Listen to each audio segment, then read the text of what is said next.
Hi, I've just finished installation of the Swytch e-bike conversion kit and fitted it onto my daughter's Frog 69 bicycle, and I wanted to share with you some of the installation challenges that I had on my journey, and also show you the final product. Hopefully this may be useful to some of you guys looking to go down the same route as me.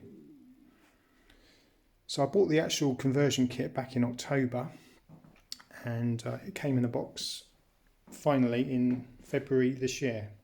So it's about 3 months, but that's obviously due to various challenges with COVID and what have you. So that was to be expected really, I guess. So I ended up spending, I think it's £374 on the actual kit.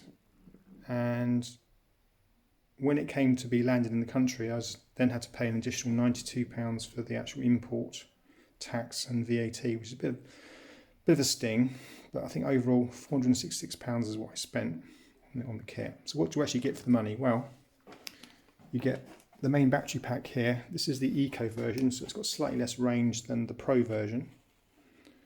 It comes with the hub wheel, you see here, all the cabling. That goes to a pedal sensor down here. In terms of installation, what you have to do is swap out the front wheel, change the tyre and tube over onto the new hub wheel, which I've done, and then basically you have to fit the new wheel onto the frame. This is where I hit the first challenge, and if you look here, between the actual forks and the wheel, there is not much clearance. I was hoping there might be some spacers supplied, but there weren't any spacers I could see in the packaging. And looking on instructions, it did mention about spacers, but as you say, none were supplied, so I couldn't do anything on that front. The only thing I could do was, because this bike hasn't got rotor disc brakes, I could take the, there's like a little plastic washer behind those bolts, which I removed and refitted the bolts back in again nice and tight, and that gave me just enough clearance to allow the wheel to turn freely. So that was good. That's the first challenge. In terms of the pedal assist sensor, I went for this sort of mounting on this upright tube here, seat tube, and fitting the actual magnetic pickup on the inside of here was not a problem. That seems to be all okay.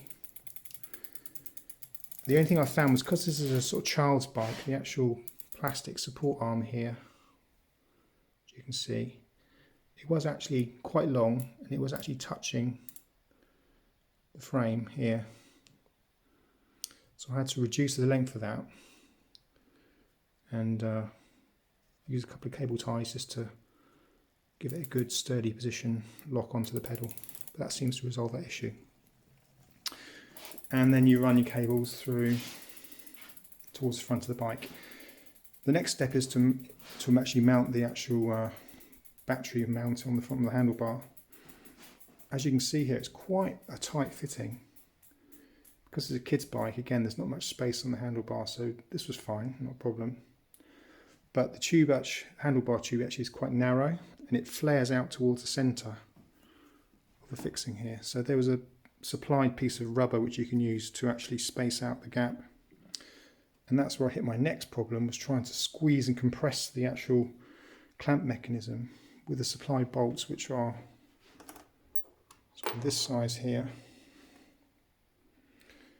And I could not, for the life of me, squash that down anywhere near the other ends of the actual clamp. So I had to find some, from the garage, some longer bolts just to achieve that fixing. So for now I've gone for longer bolts, but again, I think if you're going for this piece of additional packing behind the actual bracket, you should give it some longer bolts supplied really to make that slightly easier. So that's all been fitted now.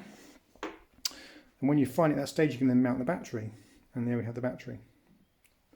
So I'll do a quick test just to show you how it works. So you have to put cover come on this side. I'm just going to turn the unit on. There you go, full battery. Battery's been charging, by the way, before you actually use it.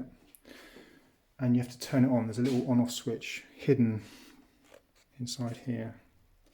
It's quite fiddly to get to, but just inside that charging port. So it's all powered up, ready to go. So if I now turn the pedal sensor,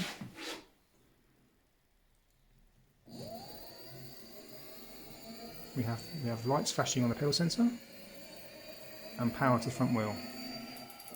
Stop pedalling and the motor stops.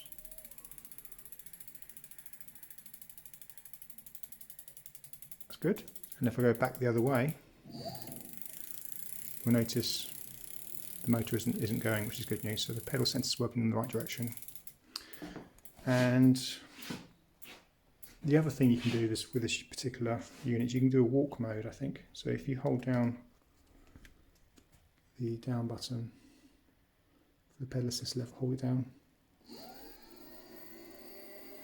can see the pedal assist mode's working fine.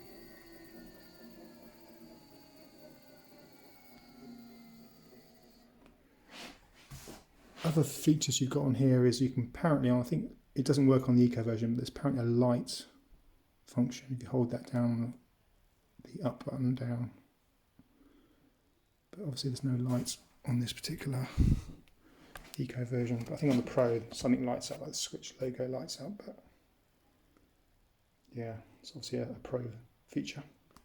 So that's it. That's a very quick demonstration. I'm going to have to go through some more testing before I take it on the road. My daughter being the first sort of test pilot.